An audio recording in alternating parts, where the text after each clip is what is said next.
ঢাকায় আর আশা হচ্ছে না আর্জেন্টিনার তারকা ফুটবলার ক্লদিও ক্যানিজিয়া ও ব্রাজিলের কিংবদন্তি কাফুর সময় মতো অর্থ পরিশোধ না করায় লাতিন বাংলা সুপার কাপে তাদের আর দেখা মিলবে না।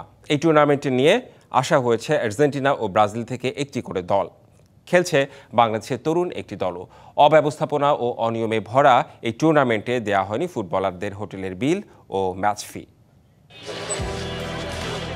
নামে লাতিন বাংলা সুপার কাপ হলেও মাঠের বাইরে নানা ঘটনায় আলোচিত হচ্ছে এই টুর্নামেন্ট।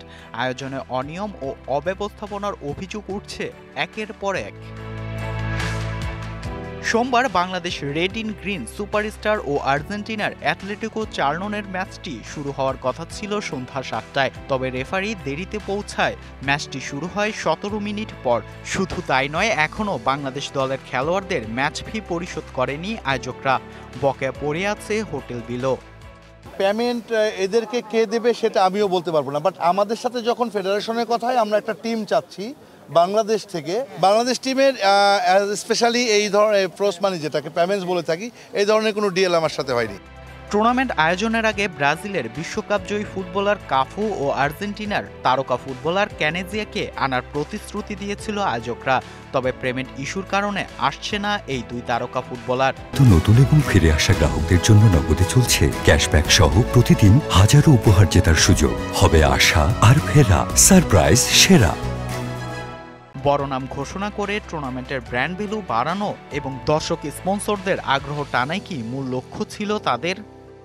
ওরা আমাদের পেমেন্ট ইস্যু আছে ওদের সাথে। আমাদের পেমেন্টটা যদি আমরা সকালের মধ্যে পেমেন্টটা করতে পারি, ক্লিয়ার করে দিতে পারি, আমাদের পৃষ্ঠপোষকতা নিয়ে এটা নিয়ে আমরা অনেক কথা বললাম। কোর্স যদি উনি না আসেন এটার জন্য, তো আমরা যেহেতু একটা কন্ট্যাক্টে আছি এবং প্রপার ওয়েতে আছি, আনটিল না আসলে তো না আসলে ভাবমূর্তির মানে ক্ষুণ্ণ হবে না। অফকোর্স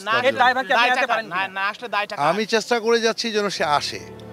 জাতীয় স্টেডিয়ামে দর্শক সংকট কাটাতে বাধ্য হয়ে গেট খুলে দেন দায়িত্বপ্রাপ্ত নিরাপত্তা কর্মীরা। তবে ম্যাচ শেষে গণমাধ্যম কর্মীদের কাজে বাধা দেন তারা। বেশ কয়েকজন সংবাদ কর্মীদের সঙ্গে অসৌজন্যমূলক আচরণও করেছে নিরাপত্তা কর্মীরা। পরে বাধ্য হয়ে ক্ষমা চান আয়োজকরা। টি স্পোর্টসের একজন ভাইয়ের গায়ে নাকি হাত দেওয়া হয়েছে এবং পাশাপাশি তাকে ধাক্কায় বের করে দেওয়া হয়েছে। সো এটার ভিডিও ফুটেজও আছে। যদি এই ধরনের কোনো কিছু হয়, অফকোর্স আমরা তার জন্য যে আইনি যে সমস্ত ব্যবস্থা আছে আমরা সম্পূর্ণ। এত সব অনিয়ম আর অব্যবস্থাপনার মাঝেও আর্জেন্টিনার এই তৃতীয় স্তরের ক্লাবের বিপক্ষে ১-১ গোলে ড্র করেছে বাংলাদেশের red in green superstar. Fardin Saju, DBC news, Dhaka.